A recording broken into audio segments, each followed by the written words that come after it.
Shalom. First and foremost, I'd like to give all praise to Yahweh, Ba'ashem, Yahweh Shai, Ba'ashem Rakal Kadash. Double honors to the elders and apostles, a great millstone who are teaching us truth and sincerity, and a shout out to Yakim and Yahweh that are listening and doing the work. Brakat the Yahweh, Brakat the Yahweh Shai, Ba'ashem Rakal Kadash, Brakat Dub. So now we're taking a good look at how Babylon the Great has fallen, and the people are finally standing up to these terrorists, because that's exactly who the sponsors of terrorism is. The United Snakes. And here's some Syrians that are from the smaller towns, which the United States supported these terror groups for years and are still terrorizing the people, are standing up.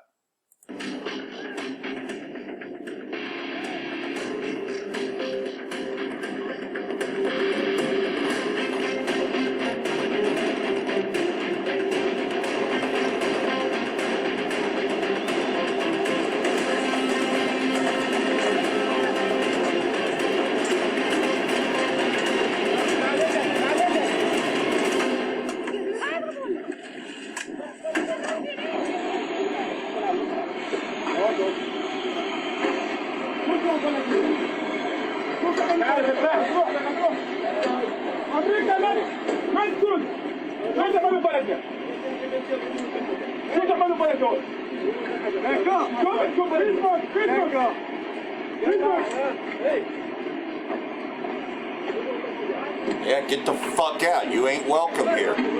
We didn't ask for you to be here. The people are standing up to these terrorists.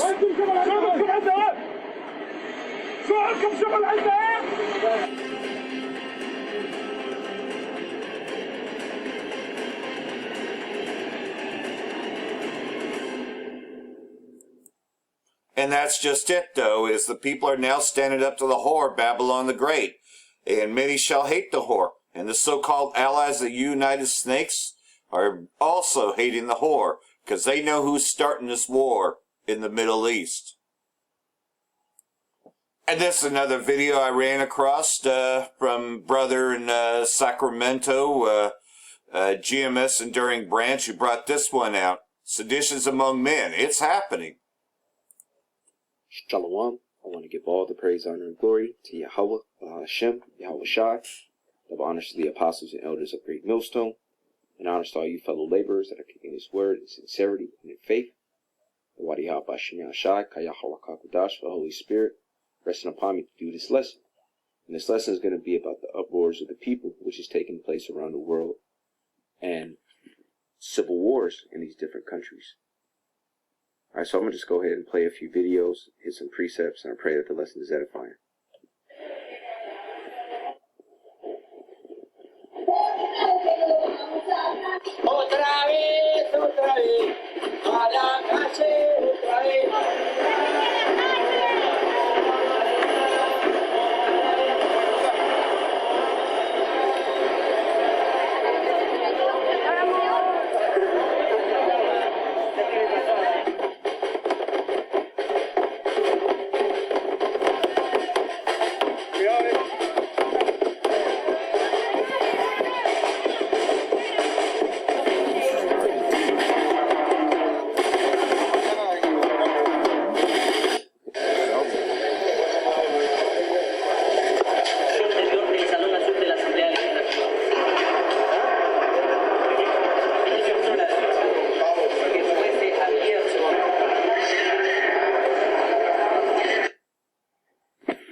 Read a little bit. As you can see, it says, soldiers enter El Salvador Parliament after lawmakers refuse to vote on loan for military. Armed soldiers enter El Salvador's Parliament building after lawmakers refuse to gather to vote on a $109 million loan to better equip the military and police. The proposed bill has increased tensions between President Bukele and the opposition. Commanders of the security forces have supported Bukele in the standoff. So they're on the brink of a war, a civil war. And I got some information on what could take place as a result of what's going on out there.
Forgive me.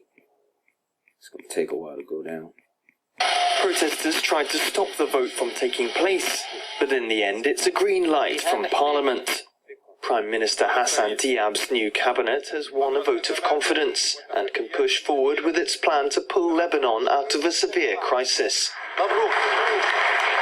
Diab admitted that the challenge the country is facing is enormous.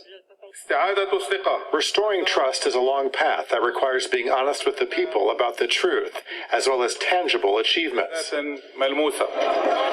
Thousands in the streets outside made it clear that they have no confidence whatsoever in the new government.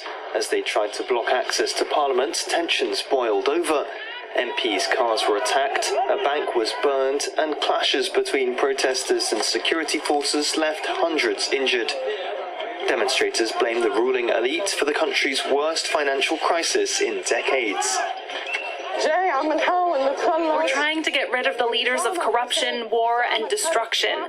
The leaders who ruined the country, who stole the country, who looted its bounties and left the people poor and humiliated. Lebanon is one of the world's most indebted states, with government debt at more than 150% of GDP. The anti-establishment movement, which began in October, forced the resignation of the previous prime minister and government, but they believe the replacement is part of the same corrupt, incompetent political class. 150% of the GDP, they never getting out of debt. That's why them people was in an uproar. Okay? A contentious homecoming for Venezuela's top opposition leader. Juan Guaido landed back in Caracas on Tuesday, greeted by crowds of supporters and detractors. At a rally later, the 36-year-old lawmaker and self-declared interim president vowed to keep up the fight to overthrow President Nicolás Maduro. Because he has orders. He has orders to keep up the fight, man. By who? By America. All right, I'm going to go ahead and play this video, then I'm going to get into the precepts. Tonight, American troops have come under fire in Syria, the U.S.-led patrol, and the confrontation with pro-Syrian supporters, the Americans firing back. Those Americans, part of the U.S. troops still in Syria on the hunt for ISIS when the confrontation happened. This video showing local supporters of the Syrian regime opening fire at a U.S. convoy. ABC's James Longman from Syria tonight. Tonight, American troops attacked in Syria. U.S. military vehicles, their flags clearly visible, stopped at a Syrian regime checkpoint. Gunmen opening fire. A child runs away in the chaos. One gunman killed and another wounded. This is the first time the U.S. has been directly engaged by a government-backed group here. We've been on the ground here in Syria with the U.S. military, who is still working to keep the peace in Syria's complex civil war.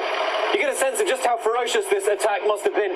Take a look at how badly damaged the turret is. And the gunner who was in there was covered in oil after those gunmen tried to set fire to this vehicle. These American soldiers are some of only a few hundred left. In October, President Trump ordered the pullout of all U.S. forces, but the decision was reversed after international outcry for deserting the Kurds who'd fought against ISIS alongside American troops. We met Major General Eric Hill, commander of the Special Ops Task Force.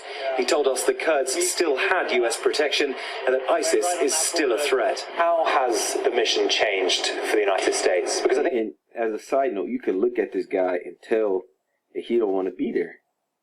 He done lost morale. Look, he ain't got no more fight in him. Just look at the guy's eyes. Look at his spirit. A lot of people at home will be surprised to see that the U.S. is still here in Syria.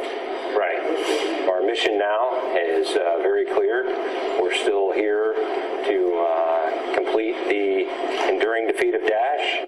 Daesh, ISIS fighters, and the new threat to the region since the US drawdown, countries like Russia moving into unguarded lands, trying to fill the vacuum. Just today, we saw Russian soldiers among that crowd. As the US prepared to leave, the crowd began shouting, "Death to America." While driving with one of the American convoys, we ask about So I got no love out there, man. the Russians. Must be pretty strange to see, you know, a Russian flag and an American flag up against one another in Syria. Oh, absolutely. Absolutely. But we are focused on making sure that everything that is de-escalated. Today, This stuff ain't gonna be de-escalated. They're really fighting. grandfather is escalating everything. So with that, I'm going to get into some more information and some scriptures. All right, going back to El Salvador and how tense it is out there. This is a military junta. All right, a military junta or junta is a government-led committee of military leaders.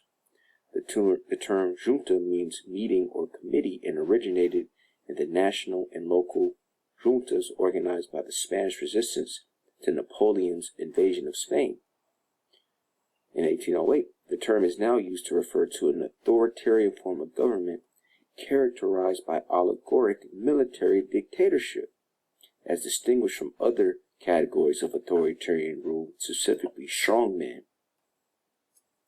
machine, and bossism. A junta often comes to power as a result of a coup d'etat, which a coup d'etat is an overthrow of the government. And so El Salvador, and also to a lesser extent, Lebanon, is in danger of that happening. So these are serious times, man. They're just rolling up in the parliament. Why? Because they're not getting paid. They're not getting paid properly, and their technology isn't being upgraded, isn't being updated. You see Lebanon, all the debt that they in, 150% of the GDP. There's no way you can put together a plan when 150% of the GDP is to pay off debt. So these uprisings of the people is only going to increase. This is the book of Luke 21:9. But when ye shall hear of wars and commotions, ye not terrified. For these things must first come to pass, but the end is not by and by. That's right. So that's what we hear. We hear of wars and commotions, right? There's commotions and uprisings of the people. Luke 21:25. And there shall be signs in the sun, and in the moon, and in the stars, and upon the earth distress of nations. And you see that, distress of nations. That was 4 different countries right there. And they were distressed. And really in 4 different parts of the world. I mean, El Salvador and Venezuela, they're close. And Lebanon and Iran are close, but yet there's still a good distance between them. And there's even more. And upon the earth distress of nations with perplexity, the sea and the waves roaring. That's right, and people are perplexed. Okay, through the spirit and power of Yahweh and His Son Yahweh Shai. We're like the only ones that know what's going on. All right, 2 Ezra 15:16. For there shall be sedition among men, and that's what you see. There's sedition among men, and guess what? That's coming in a big time to America. For there shall be sedition among men, and invading one another, they shall not regard their kings nor princes, and the course of their actions shall stand in their power. And all those videos that I played through the Spirit are indicative of that. All right, the sedition among men, not regarding kings nor princes, especially in El Salvador. And the military, they're close to taking over. All right, installing a junta. All right, so I'm going to go ahead and end there. Just a quick update on what's going on around the world. All the praise, honor, and glory to Yahweh, Hashem Yahweh Shai. Till next time, Shalom. And from the videos that the brother had played, man, you saw the protests. They showed Trump's face on ISIS. They showed Benjamin, not a Jew, on the terrorists. I mean, and that's actually in Venezuela and in El Salvador, those protests. And then the people in Syria, as you saw at the very beginning of this, it's because they know who's supplying the terrorists and who created the terrorist ISIS group to begin with. Before 2014, nobody ever heard of a group called ISIS. It was just created. And it was created because the people of Syria re-elected Bashar al-Assad. And that totally went against the Zionist entity, a.k.a. Amalek, who pretty much has been controlling this whole thing. The least of the flock joined everybody into this. So as Syria is liberating more things, yeah, they want the U.S. out of there. They don't belong in Syria because the only thing they're doing in Syria is terrorizing the people. The people never asked the United States to come there. And, it's been forced upon them by the Zionist, Amalek. Syrian Arab Army's units on Thursday liberated Kashan village and Jamaat al-Mulayan 1 and 2 areas in Aleppo western countryside after fierce clashes with Jabhat al-Nusra terrorists and its affiliated groups expanded control over the western part of Aleppo-Damascus International Highway. Syrian Arab News Agency reporter in Aleppo said that the army units carried out military operations and launched rocket attacks against terrorist organizations, fortifications, and movements west of Aleppo in the village of Kashan and Jamaat al-Mulayan 1 and 2 areas southwest of Aleppo city, crushing terrorists from them. The army units pursued the remaining terrorists who fled away toward the villages of Qom al-Kubra and al-Saga. Fierce clashes were erupted between the army units and the terrorists at the outskirts of the two villages, inflicting heavy losses upon the terrorists in personnel and equipment. So, either way, though, the country is quite capable of defending itself, as long as the United States isn't there, with Russia helping, and Hezbollah also helps. And this in from Zero Hedge. Maybe this was man-made. CNBC questions coronavirus origins as Zero Hedge remains banned on Twitter. You see how the social media is getting the alternative media off of their platforms. And we know Twitter's just another fake book, but, a lot of people use it to get information. I used to before it totally was taken over by Amalek, I used to get Twitter feeds from the Syrian Arab News Agency and other things, but now I have to just go directly to their channels. Same thing with Press TV. I used to get feeds from it all the time. In keeping with our story history of presenting readers with plausible theories and allowing them to make their own decisions, oftentimes weeks, months, or years in advance of the mainstream media, figuring them out and having the courage to finally touch on them, we're not surprised to see some of the critical questions we raised about the coronavirus origins weeks ago finally bleed into the mainstream media this morning. The idea of the coronavirus potentially being a man-made virus was a question we raised several weeks ago in the post when we asked, is this man behind the global coronavirus pandemic? In the post, we asked questions about Zhu Ping, one of China's top virology and immunology experts who works at China's top-rated biohazard lab with the Wuhan Institute of Virology. You see, we know, though, that this is a depopulation agenda, and that it'll be, as Chris Green had already said, which I played that in the previous video, that, yes, they do plan to make it the mark of the beast RFID implant, to force the vaccines on everyone in them centers, which Travis Air Force Base, which I know very well, because my parents met at Travis Air Force Base. Yes, I'm a military brat.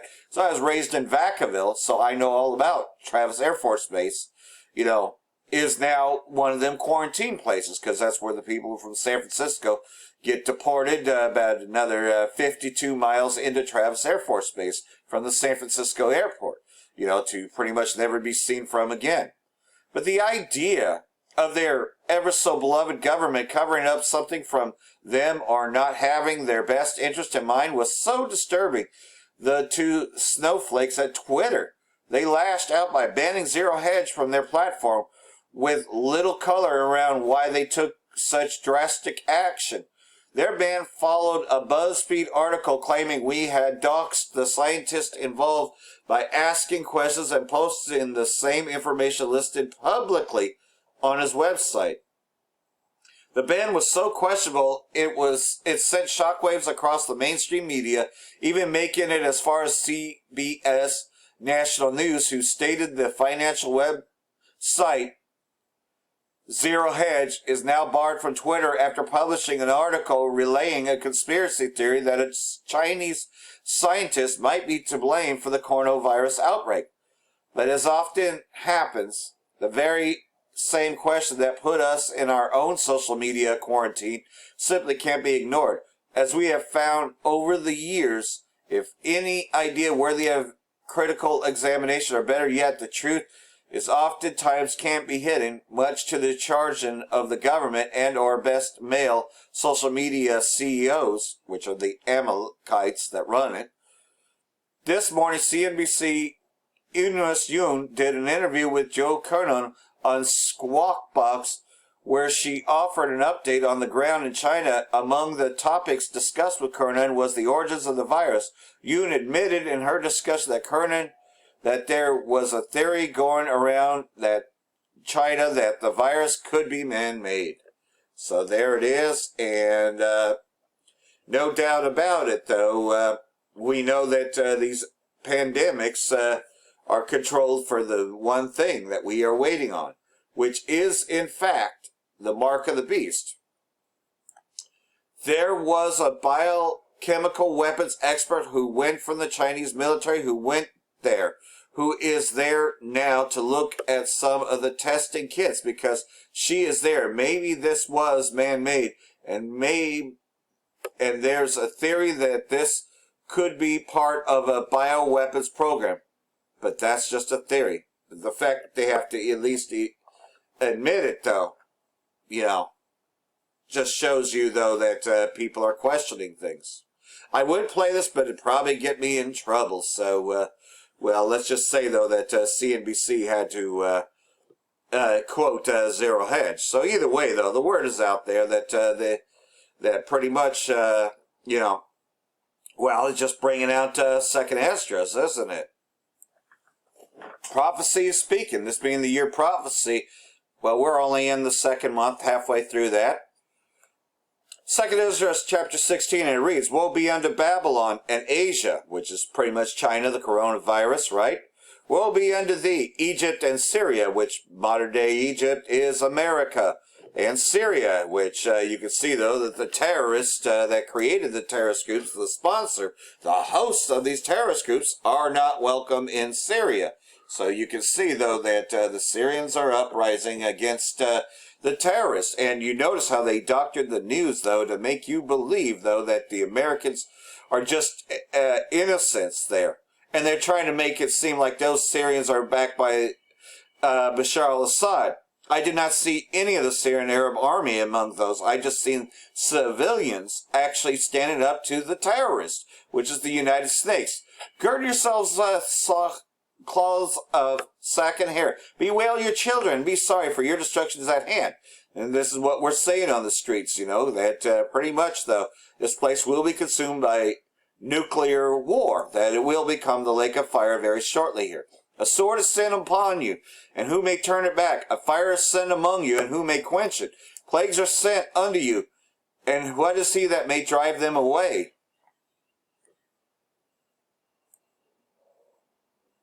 "May any man drive away a hungry lion in the wood, or may any one quench the fire and stubble when it hath begun to burn?" I mean, this is pretty close to what I was reading, right? When I was actually on the streets of Reading, man, and just, man, these Edomites try to ignore it, but it's still there. I mean, they look at me. "May one turn again the arrow that is shot of a strong archer?" And what are these strong archers? Nuclear silos, S-400s, S-500s, nuclear capabilities. All these countries have them. "The mighty Lord Yahweh sendeth the plagues, and who is he that can drive them away? A fire goeth forth from his wrath, and who is he that may quench it?" Because it's going to consume all of America. America will become the lake of fire. This prophecy of doom they're afraid of. "He shall cast lightnings, and who shall not fear? He shall thunder, and who shall not make him afraid? The Lord shall beaten, and who shall be utterly beaten to powder at his presence?" So you Edomite terrorists that's been creating terror groups around the world via proxies, who's created terrorism around the world, well, just get ready for this, because this will happen. As Sarah Connor says, it will happen. Him, you're dead already. You can't stop this. Biblical prophecy will come to pass. This prophecy of doom is coming for you. So, all I can say is, better get right while you still have time, because 2/3 of our people are going to be judged among this, and you don't want to be among that. No, because once this place is consumed, that's the end of it. And then we can go on, and there actually will be peace in the world. But the only peace there will be is when you fucking goddamn red Hebrew Edomites are destroyed once and for all. For that, I'm going to say Barak Yahweh, Barak Yahweh Shai, Ba'ashem Rakal Kadash, Wa Abab Baal, which means death to America and death to all you goddamn fucking Edomites. Shalom.